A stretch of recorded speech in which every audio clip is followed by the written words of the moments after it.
the Sig P320 compact. I'm a little late to the party on this one, and I'm going to explain why on Sunday Gun Day.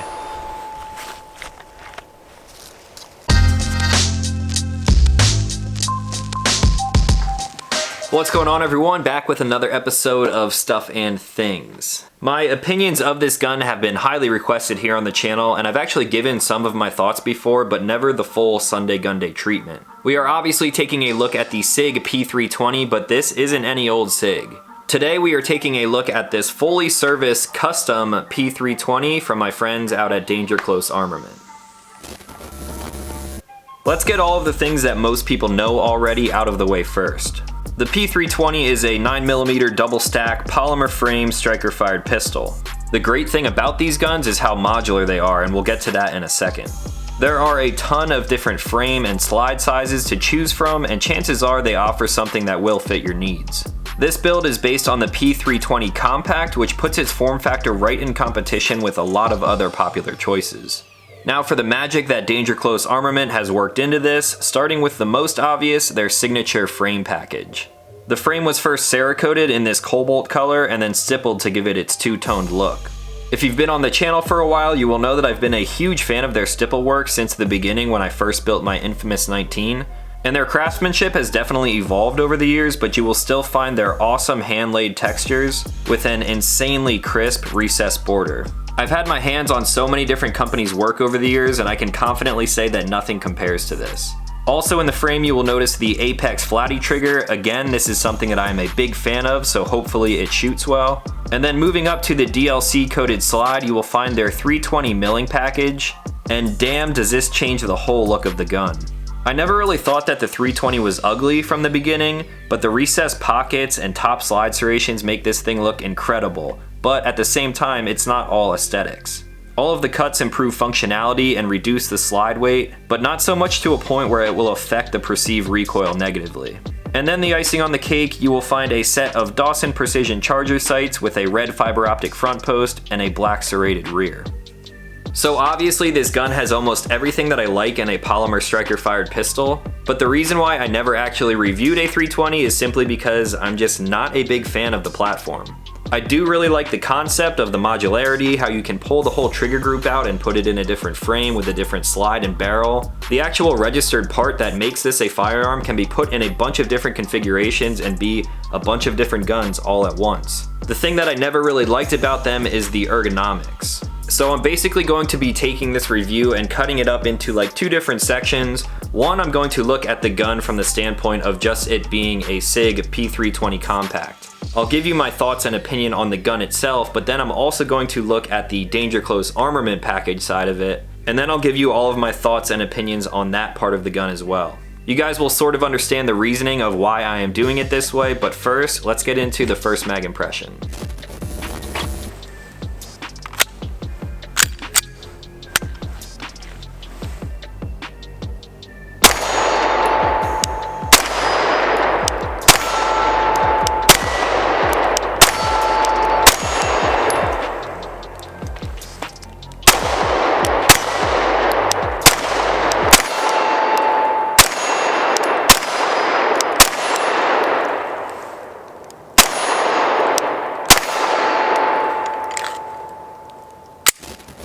Alright, we're back for the first mag impression. I apologize if that clip was a little bit out of focus. I do film all of these videos completely by myself, so the camera kind of struggles at times. But anyway, my first impression of this gun, I really haven't shot a 320 in probably almost a year now. And I'm actually a big fan of the way this thing shoots. The recoil impulse is super easy to manage, and I just really like the way that this thing feels when shooting it. But on the other hand, I am really not a big fan of the ergonomics. Now I'm going to bring in some other guns for this comparison. First up, the Glock 19.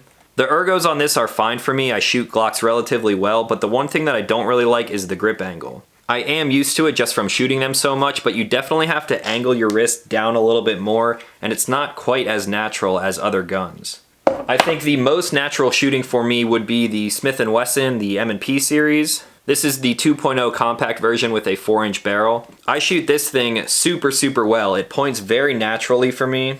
Again, the ergos are good. It feels good in my hand. And if a gun feels good in your hand and it points naturally, then chances are you will be able to shoot it very well. And then there is the Sig. I think this thing does feel good in my hand. I like how it's a little bit wider than some of the other options. I'm going to ignore the grip texturing and everything for right now just because I'm looking at this from just the gun perspective. The one thing that I really do not like about the 320 is the ergonomics of how it actually feels when you're pointing it.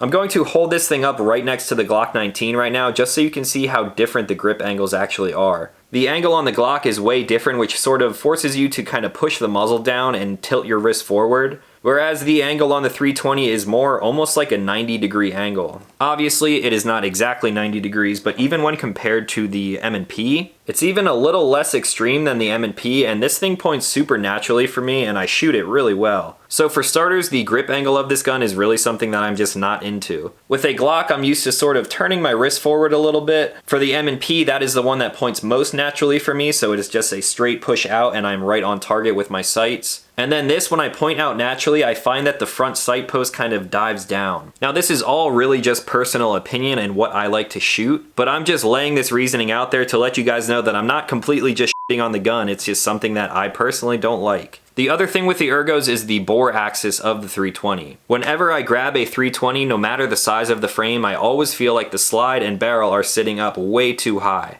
This is me right here holding the gun as high as possible, and as you can see, that slide and barrel sit way above my hand. What that is doing is lowering the fulcrum of where this thing is going to be flipping up when recoiling, and I'm just really not a fan of how high that is. Now, even though it is high, I can get a good grip on here, and I can definitely manage the recoil very well. Like I said, this thing is relatively soft shooting, it is very easy to manage. But I think the gun would be even better if you were able to get a higher purchase on it. That's just how physics work. So with the ergos of this gun not really fitting my hand and the high bore axis, I struggled a little bit shooting it, but we will get into more of that later. As of now, with that first mag earlier today, it kind of reminded me why I was never really a big fan of this gun from the start. So other than that, the only thing that we can really talk about is the controls. The mag release on this is super positive. I have no problem getting magazines out of there. It's a big chunky slide, so it is already very easy to manipulate. And then the slide catch is ambidextrous, and even with an unloaded mag in here, I can still get up there with my thumb and close that slide without an issue. So now let's take a look at this thing from the actual customization side of things. We'll start off with the frame. Even though I really don't like the ergos and the thing doesn't feel natural in my hand, I am a huge fan of the stippling that comes out of Danger Close Armament.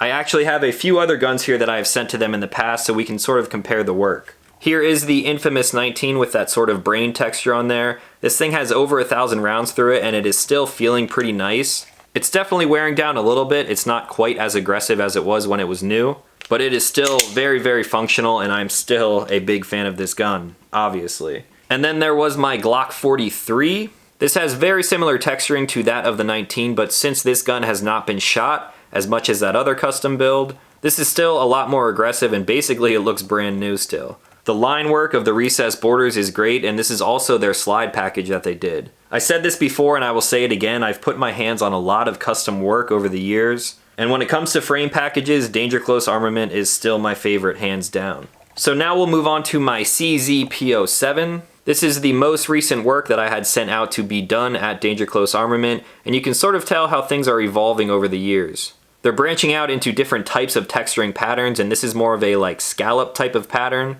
Just holding this P07 in my hand makes me really appreciate the actual grip angle on this when compared to this. I really wish I could get over that, but I just can't do it. So yeah, that is some more work from Danger Close Armament, and now we're moving on to the 320.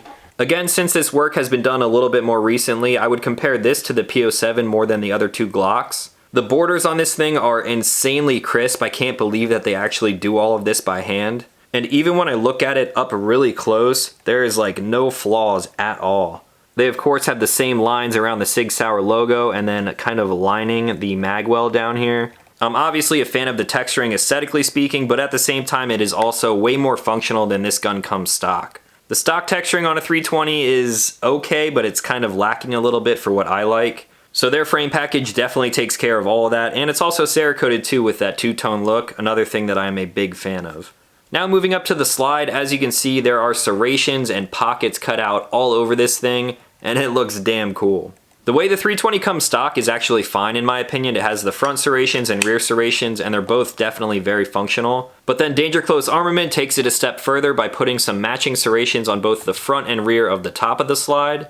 And then if I get in close here, you can see that they actually take a little bit of weight off of each side. There are little recessed pockets here, cutting down on weight, making the slide track faster. But at the same time, they're not cutting out complete windows that's going to drastically change how the recoil feels. I do like how they angled the pockets to keep them parallel with the front and rear serrations. If I look in here very, very closely, I cannot see any kind of machining marks or anything in the serrations. On the top, on the side pockets, there is really no sign of that at all. That's definitely one thing that I have sort of become a stickler on. Because I've had my hands on so many different cut slides from a bunch of different companies, from time to time if you're looking at a lower quality slide, sometimes you'll be able to see little like swirl marks and machining marks where they really should not be. This thing is just pristine, it's super high quality work, and I really can't say enough good things about it. Like I said, the stock 320 was already functional, and this just adds a little bit more function without drastically changing the recoil. The stock gun, in my opinion, still shoots fairly well, and I really don't know if I would be able to tell the slide weight difference unless I shot them side by side. But overall, it is definitely very functional, and damn does it look good.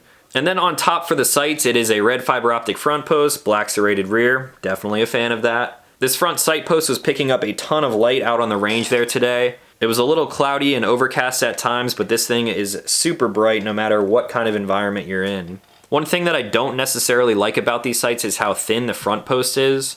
It's definitely going to be a little bit hard to show you guys this, but here you can see the front sight post. And then if I focus on the rear sight, you can sort of tell that this front sight post is very, very slim. Because of how skinny it is, you can sort of float it back and forth to the left and right side of the rear dovetail. A sight like that is very good for quick target acquisition and things like that, but I think I would prefer something a little bit wider and something that could give you a little bit more pinpoint accuracy.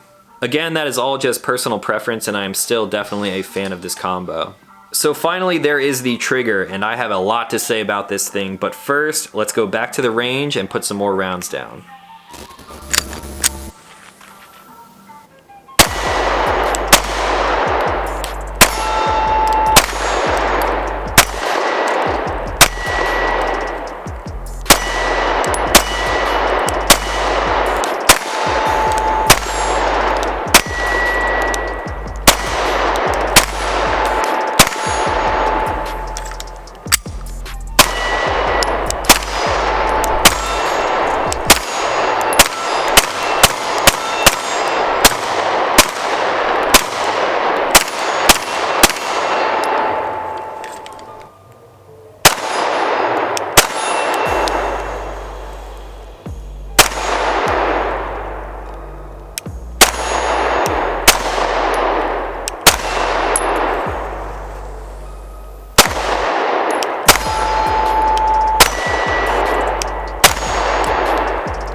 Alright, I'm back here now at about 40 yards, so this trigger is feeling very, very nice, which I'll talk about in a little bit, but let's see if I can be accurate with it.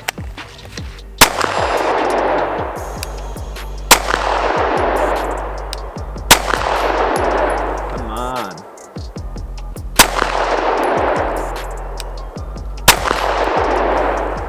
Not good.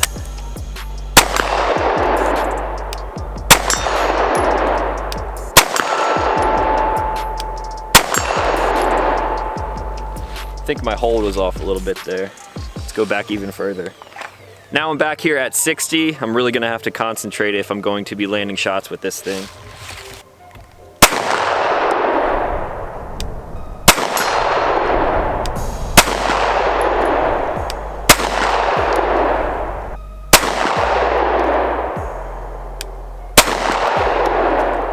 way in the dirt, isn't it? You're low.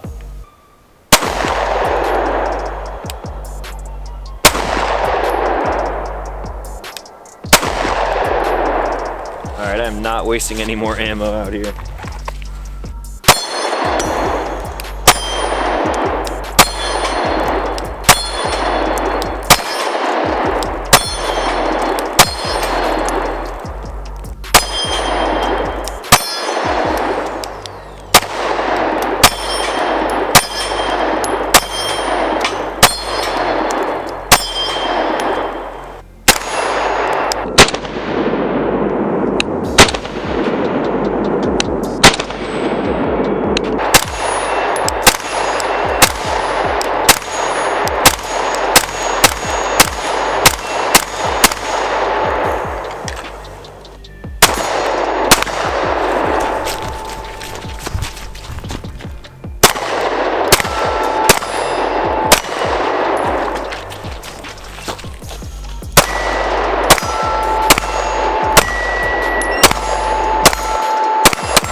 Now I can shoot it all right.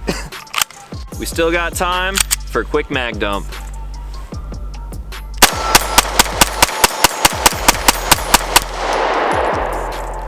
And a bonus mag, because why not?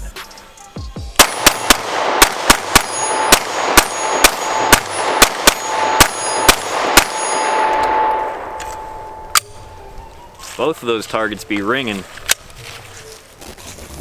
Alright guys, back for my final thoughts on the Sig P320 Compact. That whole time I was running it in this QVO more discreet holster, which I actually made while I was out there visiting them in Vegas. Don't look at the craftsmanship too much.